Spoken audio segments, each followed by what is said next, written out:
So, I'm lazy. Like, deeply, professionally lazy. I did build a pretty decent sized audience, if I do say so myself, doing lip syncing to comedy TikToks for about 2 years. After that, I used my TikTok to push my music for a very short while. Except promoting music means you need a video, no matter what platform, every single time. Lyric video, puppet video, whatever, doesn't matter. You need a video. And well, that is a lot of effort for someone with my exact level of commitment to laziness, especially if you're not actually the one singing. Ahem. So naturally, I stopped. Now, I'm throwing my hat in the ring for podcasts. Turns out, that needs promoting too. Shocking. I know. So, instead of starting from absolute zero like some kind of overachiever, I'm just using the audience I've already got. Again. Again. But here's the thing about being that lazy, it forces you to get honest really fucking quick. Because lying takes energy, performing takes energy. Keeping up with all the versions of yourself you've created for different people, that shit is exhausting. And I'm too lazy for all of it. So instead of doing the work of pretending I don't see what I see, I'm just going to say it out loud. I'm Kay. This is open secret. Everybody sees it. Nobody's saying it. Until now. And I am not here to play it safe. I'm coming after it all. Every system in relationships and life that we ally with, just so we can't be ourselves. I'm coming after shame. I'm coming after lying. I'm coming after compartmentalization. All of it.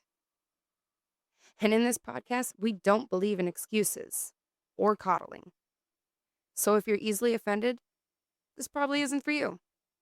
And a lot of what you'll hear throughout the podcast may seem at times repetitive, but in a good way. What I mean is, when problems are stripped down of all the bullshit, the solution almost always comes back to one thing.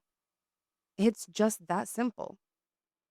So look, I hold space for everybody. I really do. I'm not coming at this like I'm some perfect person who has it all figured out and gets to judge from the cheap seats. I do all the normal degenerate shit humans do. The only difference is I don't take it internally as a value to who I actually am.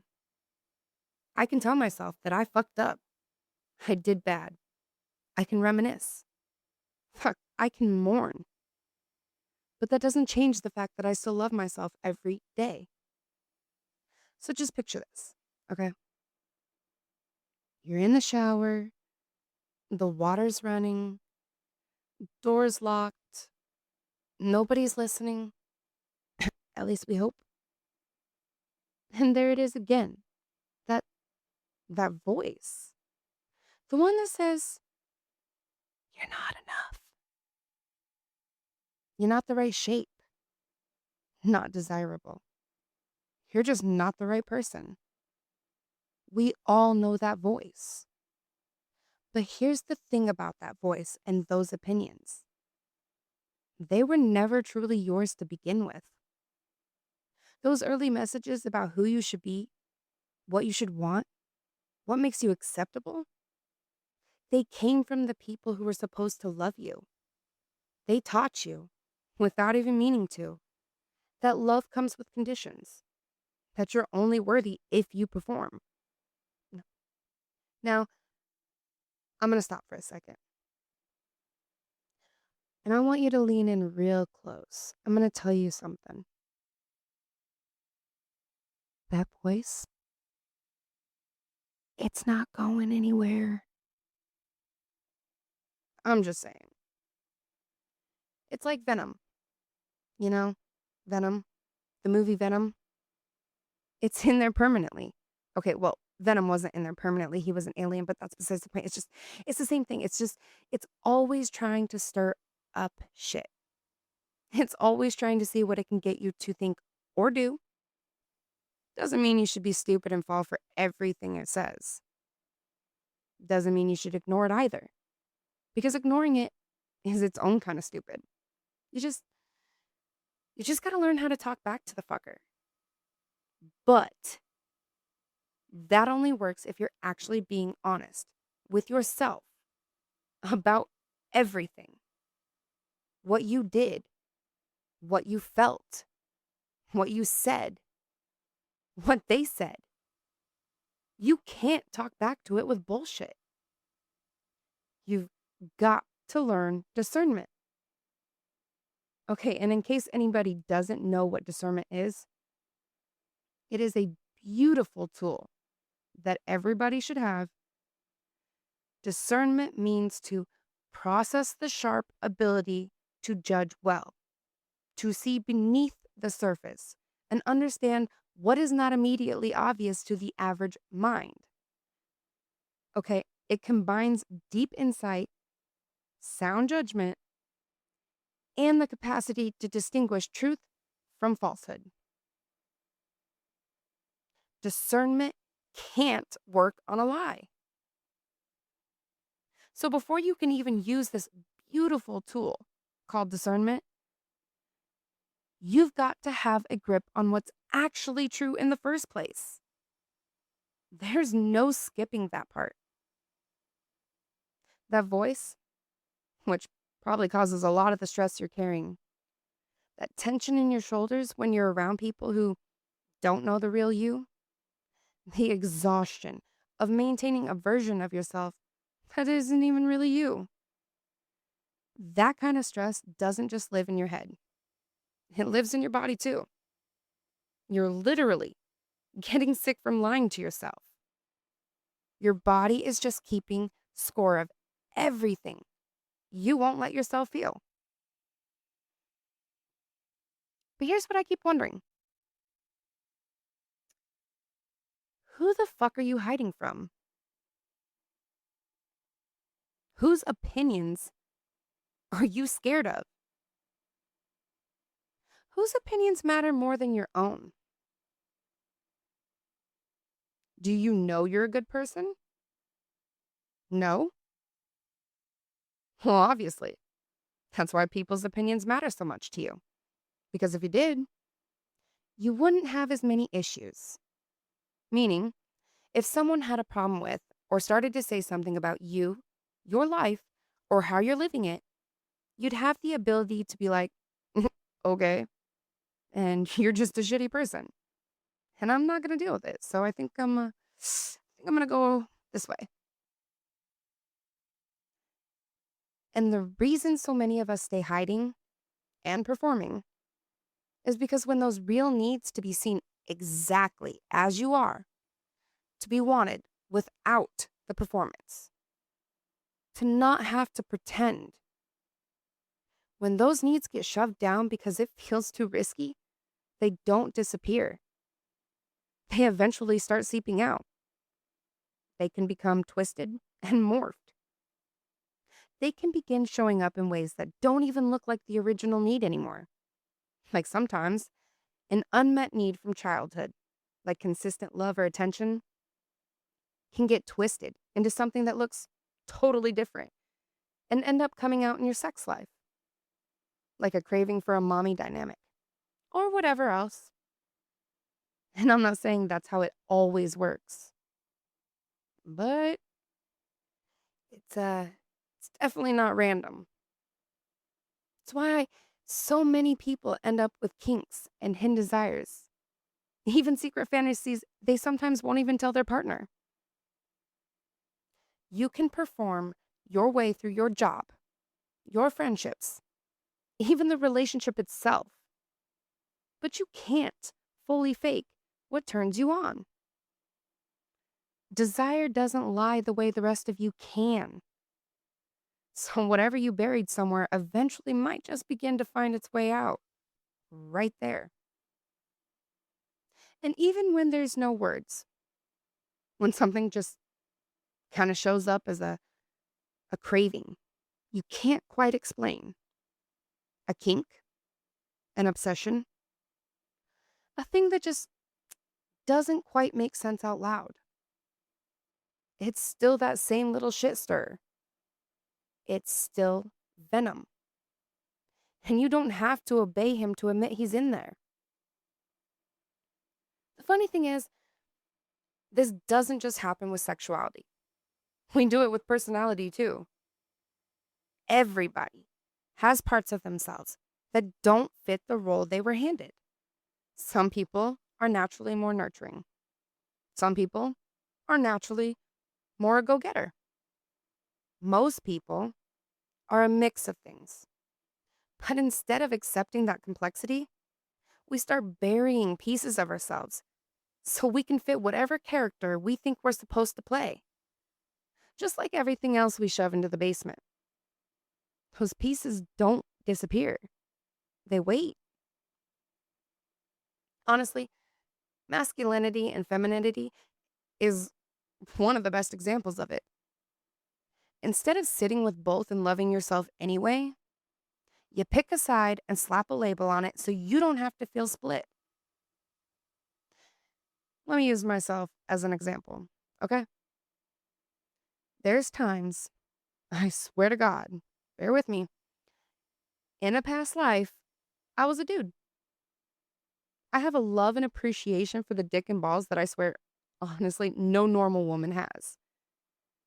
And at times, I have a longing feeling of missing it right there. Not to mention, I absolutely hate the fact that I'm a female in this life. Because for one, well, all of the emotions that women have, it is ridiculous. But not just the emotions, all the bullshit that women are in general. The cattiness, the fakeness, the just drama. But I also hate all the bullshit that women have to put up with. It's a roller coaster being a woman. And honestly, even with the societal suppression men deal with, I'm willing to bet being a man is more stable than the roller coaster of a woman.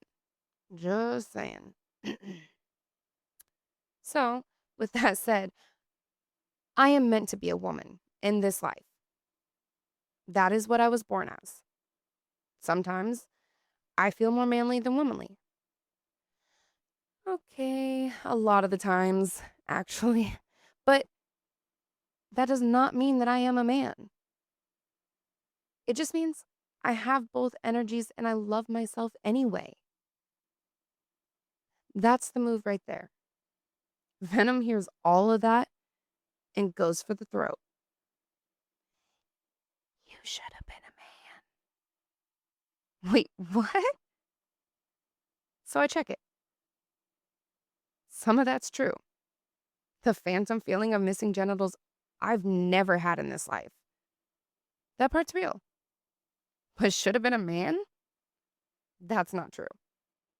That's Venom running with it. So I laugh.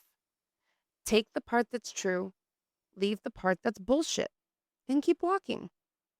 Doesn't change how I feel about myself for one fucking second. If you want proof of what suppression actually does to a person, look at men. And I promise, I'm not picking on men.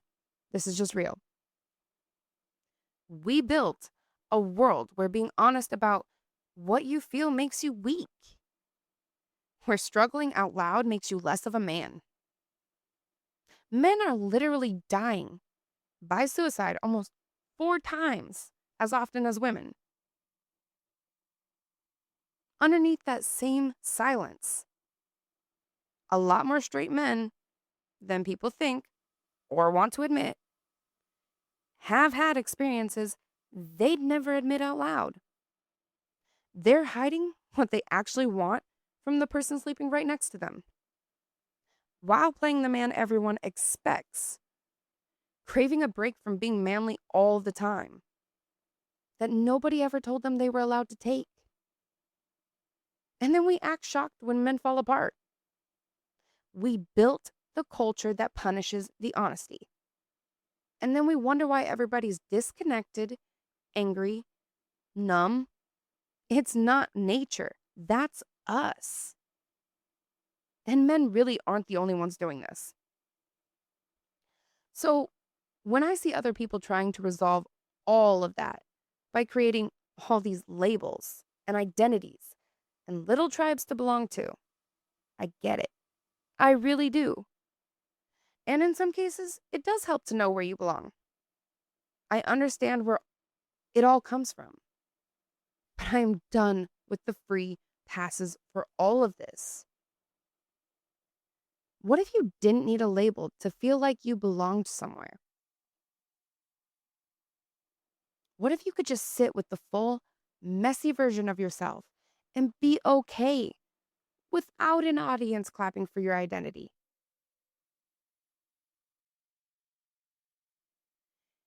Here's the part that actually pisses me off about the whole thing.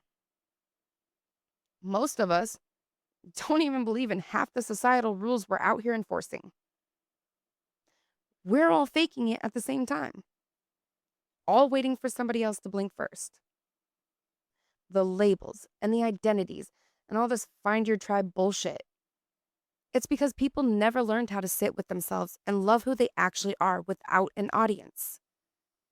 So they create all these labels so they can feel included in something. What? Nobody picked you as a friend on the playground growing up? Me neither. So what? Now you gotta go make up 17 new identities and a flag just so you have a group that claps for you? That's not self discovery. That's trauma cosplaying as identity. Because you never learned how to do the terrifying work of looking in the mirror and saying, "This is who I am. This is who the fuck I am. Take it or leave it." I'm not saying there aren't real problems in the world. There are. But a lot of them would greatly be benefited if people could just be honest with themselves and everyone else around them. Stop masking it with all these labels and systems and roles. Deal with your fucking issues. Quit trying to make your coping mechanism sacred. But underneath every label, every mask, every performance, every hidden desire, there's usually the same thing sitting underneath it all: shame. You're an adult. Who the fuck is coming to put your ass in the corner or put a dunce hat on you? Or hell, who's coming to spank you because you like something or feel some type of way that doesn't fit with what everybody else is doing? Nobody. I'm going to say it again. Nobody but yourself. If somebody tries to come at you for being honest about what you actually want, you can literally just say, "I'm a fucking adult, suck my dick," and walk away. It's that simple. And if you're into being spanked and that's your thing, cool, cool, cool. Then you got what you wanted. But the point is, nobody has the right to punish you for your truth just because it makes them uncomfortable. That doesn't mean you should be a fucking asshole about it either. You don't get to go from never talking about it to now giving everybody a play-by-play every time you get fucked. Like, nobody needs to hear how big the dick was or how hard you were gagging every time we hang out. We get it. We accept you. But not everybody wants to hear it. You don't see the rest of us out here giving detailed updates on our boring, missionary, lights off heterosex. That's not you being free. That's you making everybody else uncomfortable because you finally stopped being ashamed. Or you could be doing it because you're still ashamed and you're overcompensating by being loud about it. Either way, use your fucking discernment. You can still be honest and respectful at the same time. You can be open about who you are without being excessive. It's two completely different energies between actually being honest and just unloading every graphic detail on people who didn't ask for it. You can choose how much you share. You can read the room. Those are not the same things as being a dick. Be real. But don't pretend that forcing everybody to hear your play-by-play is the same thing as being authentic. And that discernment doesn't just point outward at other people. It's the same exact muscle you use on Venom. Whether Venom's stirring up shit about somebody else or stirring up shit about you. The job's the same. Figure out what's actually true before you decide what to do with it. Because the real crime isn't the fucking, or the lying, or even the compartmentalization. The real crime is the shame about it. That's the glue holding all this dysfunctional bullshit together. People would rather live in quiet desperation than risk being called, I don't know, a slut, a pervert, or being fake.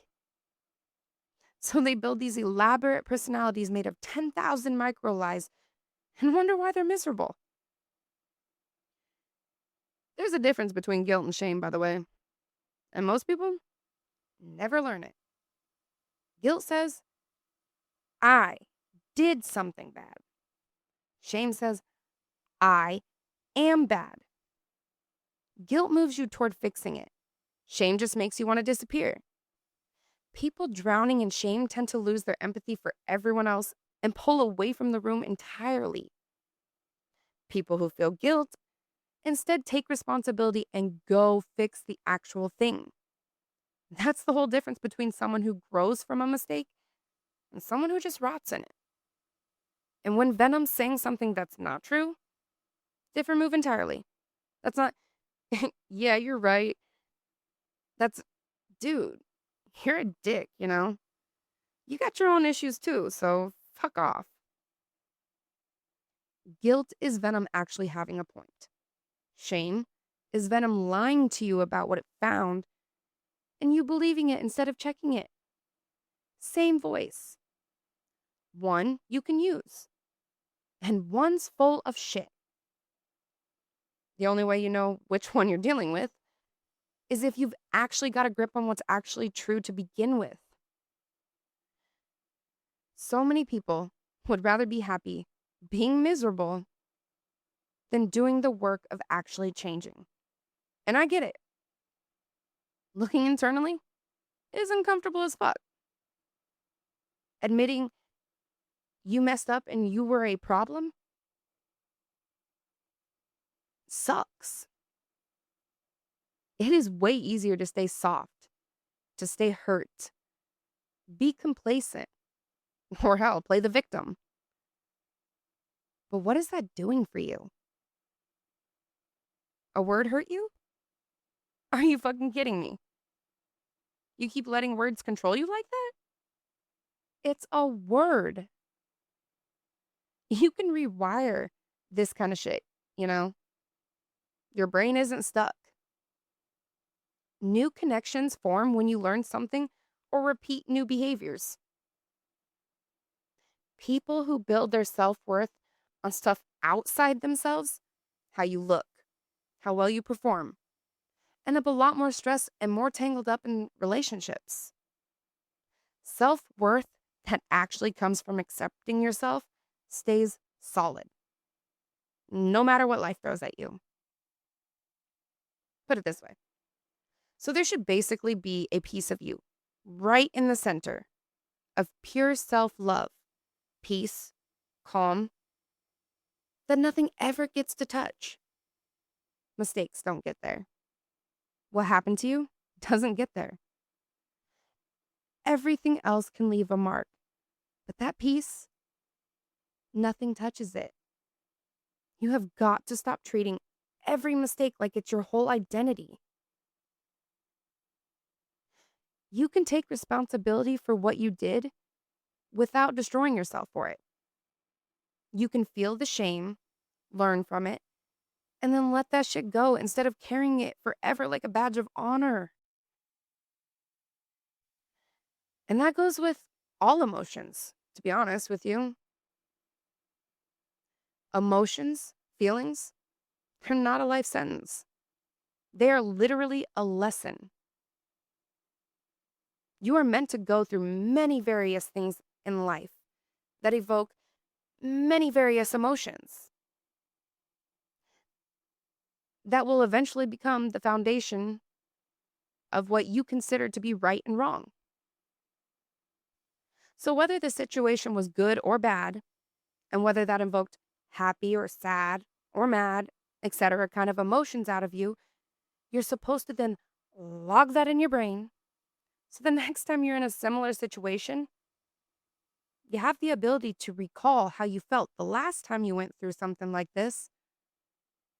And hopefully, if it went bad, you're able to make better decisions because you don't want to feel that same way, you know? But then you're meant to let it go. And yes, I mean, let the positive emotions go too. They're lessons, they're not baggage. I'm not saying it's easy, but I am saying it's possible. And I know it's possible because I'm doing it in real time every day. And yeah, I know exactly what's going to happen when this drops. When all of these episodes that I've got drop. That is, if anyone actually gives us a chance. Okay, people people are going to lose their fucking minds. And honestly, throw whatever you want at me. I don't really give a shit. You don't have to listen to me. Turn me off anytime you'd like. You want to be happy living a lie? Fine. Fine. Be happy being alone. I'm not trying to save you. I'm just here saying what nobody else will. So, for the ones who are tired of the bullshit, tired of getting hurt over stupid shit, tired of everybody being so goddamn weak instead of just being real, this is for you. Look inside yourself. Ask the hard questions. Do the work. Stop being so fucking soft about it. The world doesn't need more people performing. It needs more people who are willing to bleed a little in private so they don't bleed all over everybody else in public. And look, I'm not telling you what to do here. This isn't an order. If you want to keep fighting with that voice forever, if you want to feel like a fraud in your own skin, if you want to have a life you're unhappy with, more power to you. That's your call. I mean that. But if you're done, if something I said landed somewhere true, here's what you actually go do. Find somewhere quiet, alone, and look inside yourself. Go inside yourself. Actually pull that voice out of the dark and make it stand in front of you, face to face. Imano, imano. Get to know the fucker. Argue with it if you have to. Just take time to also truly get to know who the fucker is. And do whatever it takes until you and that voice come to terms. Until it is clear who's got the final say. You, not it. Not that annoying, troublemaking roommate that you can't get rid of, so might as well learn to love. And not gonna lie, probably won't feel good getting there. That roommate doesn't go down easy. Sure as fuck isn't gonna fight fair, dirty bitch. It's it's gonna go down swinging, believe you me. It's gonna throw everything it's got at you and try to take the final say back. When that starts to happen, when it throws something true at you, what you gotta do is Simply humble yourself. Look at it and go, yeah, you're right. I did that. I don't feel good about it. I wish I'd done different. Can't change the past, so I'm not going to pretend I can. But I refuse to keep letting you torment me with it. So here's what I can do. And then go do something.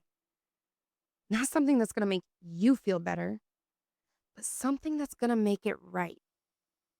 Make it feel right for you and for whoever else was involved in it. However, making it right looks, make it right. Not better, but right. Once you've done that with everything it's got nothing left to throw.